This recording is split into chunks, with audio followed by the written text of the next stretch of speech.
हाय मेरा भूरू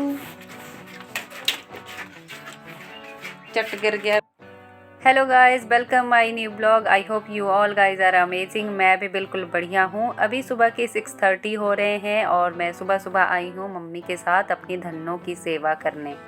अभी मम्मी ने काढ़ों को दड़ा डाल दिया है। ये जो दड़ा हम लोग गाय को खिलाते हैं, ये अपने देसी अनाज का बनाया होता है। इसमें हम लोग मिक्स करते हैं छल्ली, मंडल, कणक, जौ, धान के जो छिलके होते हैं उनको हम बोलते हैं छड़क, और भी दालें होती है जैसे सोयाबीन, काले चने, उन सबको इकट्ठा पीस के मल्टीग्रेन्स आटा पीसा जाता है मोटा दरदरा, उसका ये दड़ा बनाया जाता है और वही गाय को खिलाया जाता है 2 टाइम सुबह शाम। जब तक कालो ये खा रही है मैं इसका गोबर साफ़ कर रही हूँ, क्योंकि मम्मी की तबीयत ना थोड़ी ख़राब चल रही है आजकल, तो इसलिए मैं पापा के साथ इधर आई हूँ काम करने। अभी इसको सेपरेटली दिया गया है खाने को। जब इसकी धन्नो इसके पास बांधी जाएगी तब इन्हें अलग से फिर दिया जाएगा दोनों को इकट्ठा खाने को। कहते हैं ना, माँ से बढ़कर योद्धा इस दुनिया में कोई नहीं है। माँ एक सर्वश्रेष्ठ योद्धा है।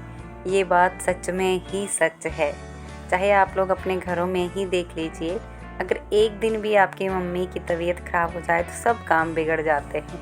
आज वैसे ही हमारे साथ हुआ है। मम्मी की तबीयत ख़राब है तो हम एक काम करने के लिए 3 लोग इधर आए हुए हैं। साथ में मम्मी भी आए हैं क्योंकि मम्मी ने गाय का दूध निकालना है। सच में ही बेचारे मम्मी लोग कितना काम करते हैं, सुबह से लेकर शाम तक कंटिन्यूसली बिना ब्रेक लिए। सुबह उठेंगे, रूटीन के साथ डेली गाय का दूध निकालना, गोबर साफ़ करना, फिर फेंकना, फिर उनके लिए घास लाना, और हम लोगों से किचन के काम से ही फुर्सत नहीं है। हमें लगता है कि वो काम भी कितना ज़्यादा काम है हमारे लिए। अभी यहाँ देखो, मम्मी के बिना हम लोग एक गोबर साफ़ करने के लिए 2 लोग लगे हैं, पापा और मैं गोबर साफ़ करूँगी और पापा लेके जाएंगे खेत में। अभी मम्मी ने धन्नों को बांध लिया है उसकी काड़ो माँ के साथ, और अभी मम्मी दोनों को दाड़ा ना इकट्ठा ही खिलाएंगे और उसके बाद मम्मी गाय से दूध निकालेंगे। धन्नो बेचारी देख देख के थक गई है मम्मी का रास्ता कि कब आएंगे, कब मुझे देंगे खाने को। देखो कैसे देख रही है, आए कि नहीं आए। बहुत चालाक है ये धन्नो। हमारे पहाड़ों में ज़्यादातर लोग हाथ से ही गोबर साफ़ करते हैं, क्योंकि यहाँ पर ना किसी भी तरह के फरुए वगैरह का या झाड़ू वगैरह का यूज़ नहीं किया जाता, हाथ से ही किया जाता है, क्योंकि गोबर को सबसे स्वच्छ माना जाता है। आपको तो पता ही है, गोबर के गणेश भी बनाए जाते हैं। गौमूत्र की इम्पोर्टेंस क्या है वो तो सभी जानते ही होंगे। अभी मेरा गोबर हो गया है साफ़ और मैं उसे डालूँगी किरडे में। ये जो किरडे हैं ये नंगाल के बने हुए होते हैं, क्योंकि यहाँ पर पीठ में उठाते हैं सारी चीज़ें, तो इसलिए ये किरडे बनाए गए हैं उसके लिए, गोबर डालने के लिए। साथ में जो मैंने ये बाल्टी रखी है, इससे मैं गौमूत्र बाहर निकालूंगी गड्ढों से। लास्ट में मैं आप लोगों को बताऊंगी कि हमारे यहाँ जो गाय का फर्श बिछाया जाता है वो बड़े बड़े पत्थर के चक्के होते हैं जिनको हम चाके बोलते हैं, वो बिछाए जाते हैं और बीच में ना होल रखे जाते हैं बड़े बड़े, ताकि एक जगह आके गौमूत्र इकट्ठा हो जाए और फिर आसानी से निकाला जा सके।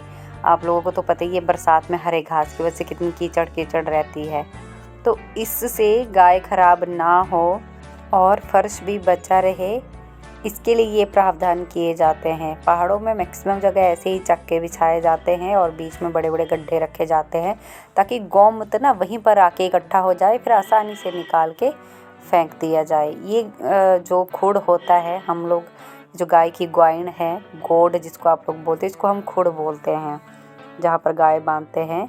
इनके जो फर्श है ना ऐसे ही बनाए जाते हैं। यहाँ पर ठंड भी ज़्यादा होती है, तो इसलिए भी ठंड से बचने के लिए इस तरह के फर्श डाले जाते हैं। अभी मैं उपले बनाऊंगी, क्योंकि मैंने थोड़ा सा गोबर बचा के रखा था, तो मुझे उपले बनाना बहुत अच्छे लगते हैं। हम लोग उपलों को गोश्तू बोलते हैं अपने पहाड़ी लैंग्वेज में। मैं अभी बना रही हूँ गोश्तू।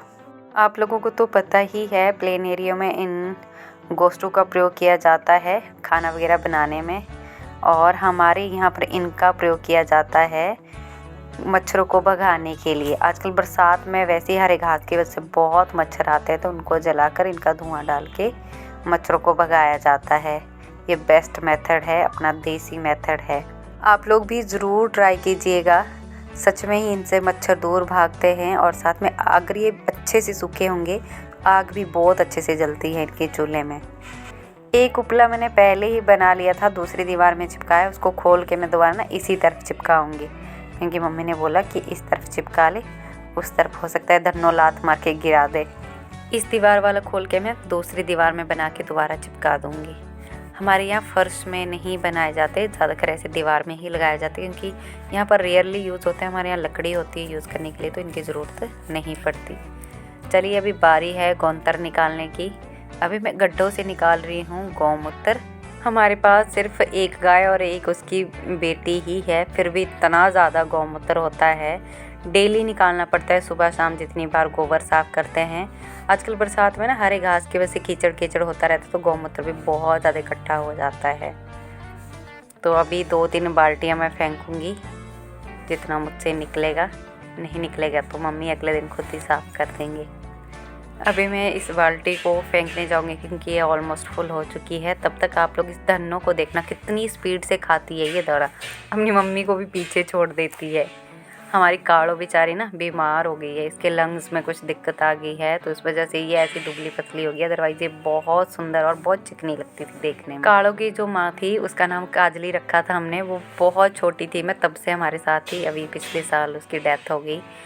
उसे हम बूढ़ी माँ बोलते थे। बहुत दुख हुआ मुझे, क्योंकि मुझे बताया नहीं था बूढ़ी माँ मर गई है। जब मैं घर आई तब लगा मुझे पता कि बूढ़ी माँ चल बसी है। वो मेरी फेवरेट थी और उसकी मैं।